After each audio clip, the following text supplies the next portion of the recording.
And actually, strangely, it's ScaleUp Institute and Founders for Schools, which is a recipient of some of Claudia's funding. So thank you very much for that, Claudia. And again, over here, Goldman Sachs as well. I think your program that helped us at the ScaleUp Institute introduce the training in all of the LEPs was absolutely instrumental for both organizations. So collaboration being the name of the day, it's good. So in 10 minutes or less, I now see the clock there, I'm going to whiz through a bunch of things, and hopefully it'll lead us on from skills into scaling up. So, I think we know this, there is a problem, and I'm really pleased that everybody thinks it's as big a problem as we do. I think we also know that 40%, again, we don't know the jobs that there are in the future, and we used to, and we don't any longer, so this presents an issue. You've got some people, again, just you highlighted some of the things, Claudia, about how important this was, but internships, getting people into the workplace is absolutely critical. This looks too, I mean, again, WISE experts, a recent survey showing that a lot of people, 67% of people are saying that work experience is more important than a degree. Now, I'm not commenting on whether or not I think that is true, but it's very interesting that this it seems to be rising up. You'll recognize that, Claudia. So part of what we do is really keen on evidence and knowing what works. And the strong evidence and some evidence and limited evidence, I think some of the work that you've done has been really, really critical and gotten rid of some of the noise. Although we love experimentation, one of the things that I think we all need to be mindful of on scaling up what works is bearing in mind where's the research, and then you might start somewhere else on one of the less evidence ways, but let's guide people towards a more effective high productivity future. Again, sort of goals, our goals are very aligned to Claudia's. It's absolutely to get teachers to 4 student-employer encounters per annum. And on the work experience side, it's to get to students between 16, 17, and 18, their 140 hours of work experience. This will make them much more prepared for work than they currently are, and we're really pleased that there are enough businesses going around that can provide these opportunities. You've already talked about the Gatsby, so I can skip that. Benchmarks, we have a lot of algorithms, and the Gatsby Foundation framework guides how we interact with students and how we interact with teachers. So we're sort of the living embodiment of how you do this on the ground. And again, what we're doing is we're getting business people into the classroom and the classroom into businesses. There's a lot of different sort of things. You've got the different types of encounters. There's 16, 17 different common types. And we're guiding towards the more well-evidenced ones in the personalized recommendations that we give to teachers and enterprise advisors after they've set up their first encounter. This looks, I think we know this, if you wait until they're unemployed, it's very costly interventions to get them employable. But if you intervene at 14, 18, 6, it's a lot cheaper, which is better. I think, again, this goes back to Michael Porter talking about competitive advantage of nations. But I actually think what we're talking about is a competitive advantage of LEPs on a global basis. And I know that we're leading into the place side. LEPs as a place where networks come together and really change an entire economy is really, really critical. And thinking about the ecosystem and facilitating interactions between those ecosystems. And again, scale-ups, we definitely think are the driving force of your local economy. 70% here, if you ask scale-up leaders what they're looking for, 82% of them are saying they are ambitious and they want to grow more, but they need a little bit, they need help with the skills, which we know. What sort of skills aren't coming out of the system? These ones, which we probably also know. Work that we did earlier this year, again, with our partners at the ScaleUp Institute, showed that the number of scale-ups is having a healthy increase in the UK, which is really great news. We wanted to ask, I'll just go back for a sec, but you might want to know, is that across or is there regional variation? I'm going to show you some of the regional variation now. You go up per 100,000 of population. Again, we want to hold population constant. You can see that in some areas it's very good, and in other areas you're not starting at the same goalposts, and hence your cold areas. Research actually inspired a lot of this, Claudia. And then what about how are the scale-ups growing right now? Are they increasing or decreasing in some areas? We stated in 2014 that we wanted them increasing at a 1 per 100,000 of population. So anything to the right is good. Anything to the left would probably be one of your cold spots. We wanted to know, well, where was that? If you took all 40 LEPs and you put where are they starting and where are they going, what does it look like?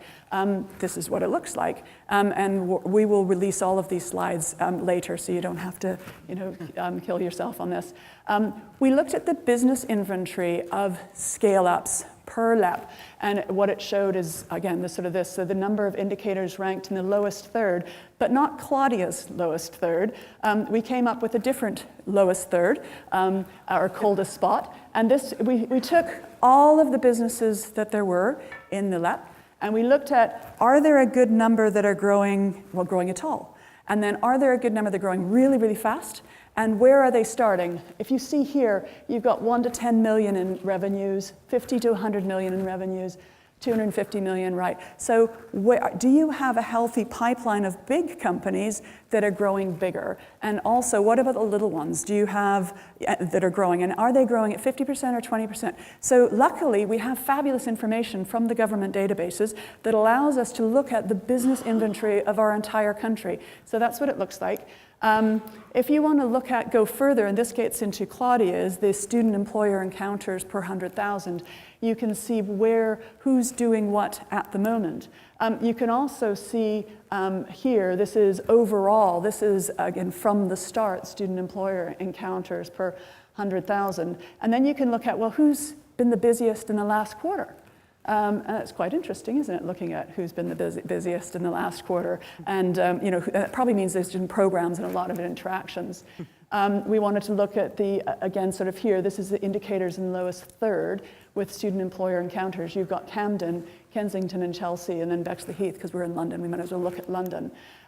You might want to look at free school meals and those councils, those local authorities in London that are doing the most. And you can see it all plotted on a dashboard, and we can watch them. And as we want to do is we want to move them from the left-hand side to the right-hand side. And we're absolutely clear that our theory of change is these guys will be lower down on the deprivation next year because of what they are doing with their student-employer encounters today.